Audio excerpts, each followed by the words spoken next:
Здравствуйте, дорогие друзья, мои любимые подписчики и гости канала. Мы приехали на дачу.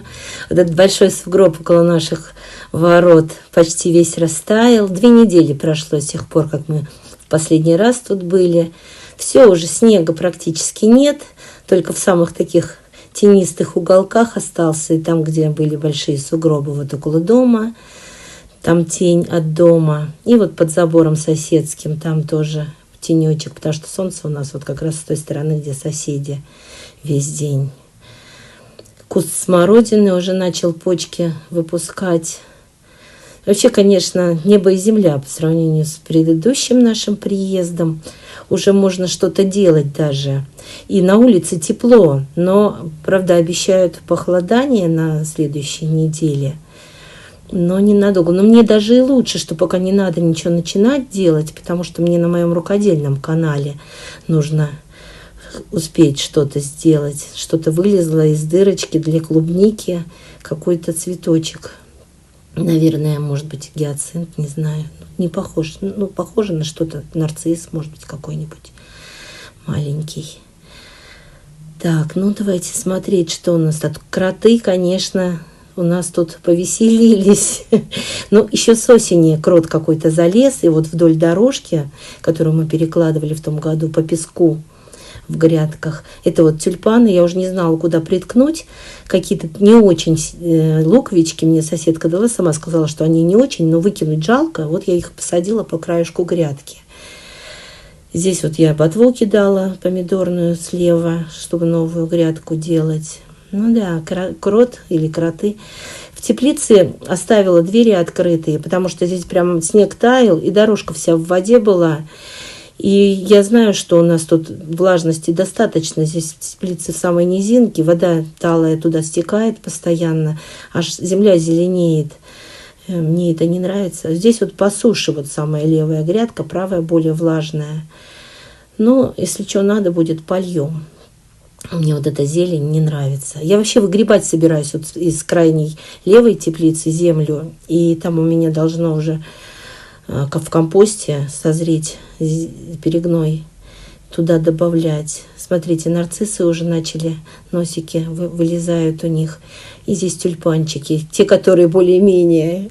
Вот там были не очень, а эти вроде должны быть нормальными. Ну, хотя бы частично. Здесь вот тоже начали вылезать. Треска тут полазила,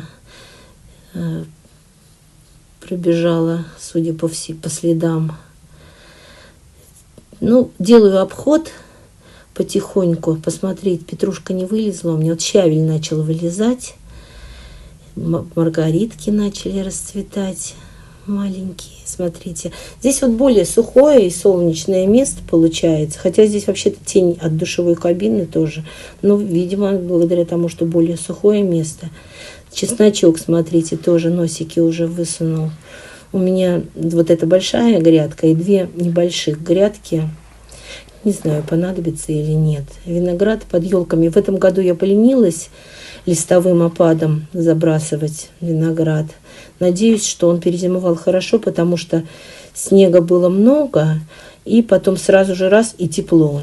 Я не думаю, что он промерз. Но я пока не открываю, потому что там под елками он все равно более-менее с одной стороны от заморозков укрыт, а с другой стороны все-таки там проветривается, он не должен гнить. Вот крокусы начали расцветать, и тут еще рядышком гиацинты на подходе будут. Вот видите, уже гиацинты вылезают. Ну, сейчас вот прохладная неделя, они, наверное, притормозят немножечко, а потом прям на следующей неделе будет прям плюс 15 постоянная. Видите, доска выгнулась на грядке, надо будет ее поправлять, выкапывать, откапывать землю отсюда, поправлять доску. Ну, это ежегодная история. Половина грядок вот так вот бочкообразными становятся. Хоть мы и ставим колышки и все дела вот эти вот, чтобы грядки ровные оставались. Но нет, все равно они выгибаются, бочкообразными становятся. Трессию обработали от клещей. Если видите, у нее там вот темные пятна на холке, ну и так рядышком. Это вот мы капельки капали, барс. Они такие жирные. но зато помогают. И по сравнению с теми, которые мы до этого давали, всякие Бровекта, там, Симпарика, эти прям стали просто очень дорогие, поэтому мы перешли на более дешевый аналог, но не менее эффективный.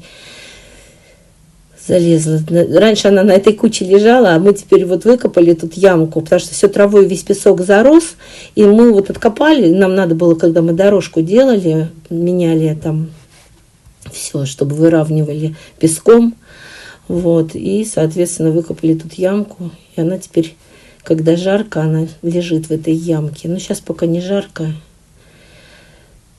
поэтому она просто там что-то нашла. Копатыч копает, нюхает, как будто прям что-то там такое уж сильно нужное. Муж у меня снег раскидывает, который около дома, чтобы он быстрее таял. Тресси прям не на шутку заинтересовалась, что там прям непонятно. И нюхает, и подкапывает. Хоть если сказала бы, хоть бы было бы понятно. А так ничего не понятно. Ну, может, кошка тут в туалет сходила, я не знаю, соседская тут забегает к нам иногда. Поэтому она тут прям вынюхивает. И надо же, вот прям ей надо тут прям деловая. Что там, непонятно. Прям так активно нюхает. И то, что выкопала, нюхает. Знаете, как эти с металлоискателями ходят? Они сначала выкопают немножечко, потом металлоискателем в этом выкопанном это двигают. Так она выкопает и нюхает то, что выкопала. Прикольно. Что там, неизвестно и непонятно. Начинаю так вот постепенно оглядывать. Хочется уже, конечно, взяться и что-нибудь делать. Но я четко понимаю, что, во-первых, земля еще промерзшая, особенно на улице, на огороде. В теплицах там уже можно что-то делать, там уже оттаяло. Столько времени стояла прекрасная 15-градусная погода, что в теплицах наверняка уже земля оттаяла. Но я сейчас вот начала лечение, мне тут диагноз поставили аутоиммунная ревматическая полимиалгия. Это все мышцы болят, и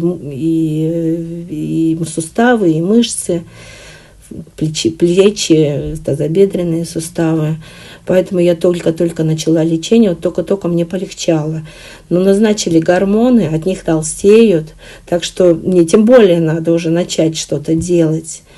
Еще я к этому эндокринологу записали меня, потому что сахар в норме, холестерин в норме, а вот инсулинорезистентность несколько раз выше, чем нужно. Тоже надо, чтобы кто-то меня полечил. Короче, занялась здоровьем, но это не отменяет, что нужно заняться еще и огородом.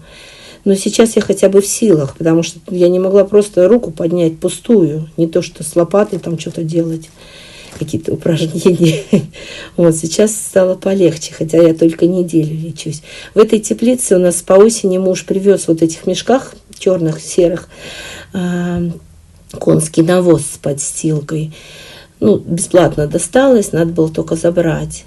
И еще предлагали, но просто тоже поленились, что ли, ехать, я не помню почему.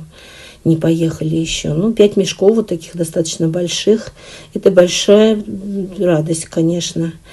Большое подспорье в качестве удобрения. Тем более это перегнившая уже подстилка с конским навозом.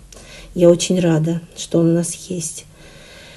Здесь вот, где у нас в том году картошка была. Все мокрое еще. Земля просто вообще чавкает, наверное, под лопатой. Клубника тоже еще. Она только-только снег растаял. Она еще не успела даже проснуться, мне кажется. Вот сейчас начнет. Надеюсь, она не вымерзла здесь под укрытием, под геотекстилем. Но снега было много. По идее, не должна была вымерзнуть. Вон сугробчики остались. Каждый год там ломаются у нас деревья. Видите, как близко у них к забору. У нас отступили мы 3 метра. Наши предыдущие собственники, которые нам продали. А эти дом у них как раз 3 метра. А потом они, видимо, пристроили гараж и впритык прямо к забору. Соседи очень хорошие. У нас с ними хорошие отношения. Поэтому, ничего, никаких претензий. Тем более, что они теперь поделают? Не разламывать же им гараж. Вот видите, поликарбонат у них. Я в прошлый раз говорила, что они в том году только поменяли, и в этом году опять дырень. Можно здесь только одну секцию менять, если что. Но вообще-то по-хорошему им надо там еще делать, ну, чтобы было меньше нагрузка на поликарбонат, еще одно, не знаю, как это называется, опора, короче, какая-то должна быть, чтобы так не проламывал снег. Плети батата. У нас тут был батат в том году. Но я и в этом году сюда же посажу. Я не знаю, зачем нам столько много. У нас его еще много. Никто его особо не ест. Ну, буду выбирать тогда самые такие сорта. Ну, посмотрю, короче. Может быть, сюда посажу, может, в другое место. Лук-батун начал потихонечку, видите, вылезать. Надо чистить, конечно, грядку эту всю. Тут она вся в каком-то мхе, пока он не разросся сильно. Ну, короче, работа непочатый край. Прям на самом деле непочатый. Ну, потихоньку, помаленьку, как и в том году, все сделаем, и будет красота. Конечно, здесь тоже вот и мыши какие-то, видимо, полевки. Не только у нас тут кроты повеселились, но и мышки. Вон, смотрите, сколько ходов. Очень интересная здесь жизнь была зимой, мы ее не видели. Трейси подошла к этому сугробу, который муж мой раскопал. Смотрите, с каким удовольствием она в снегу улеглась. Рада без памяти, что снежок нашла. Она очень любит снег. И полежать, и поесть, все на свете. Ой, как хорошо. Ребят, ну прямо хочется уже, вы не представляете, как хочется начать все, уже копаться, но дел других хватает, и все-таки я хотела лечение немножечко, хотя бы, оно там на несколько месяцев, но хотя бы первую неделю, вторую, может быть, полечиться, потом начать работать. Ну все, мы уже едем домой. Если вам понравилось это видео, ставьте лайк, подписывайтесь, если до сих пор не подписаны. И огромное спасибо всем, кто досмотрел до конца.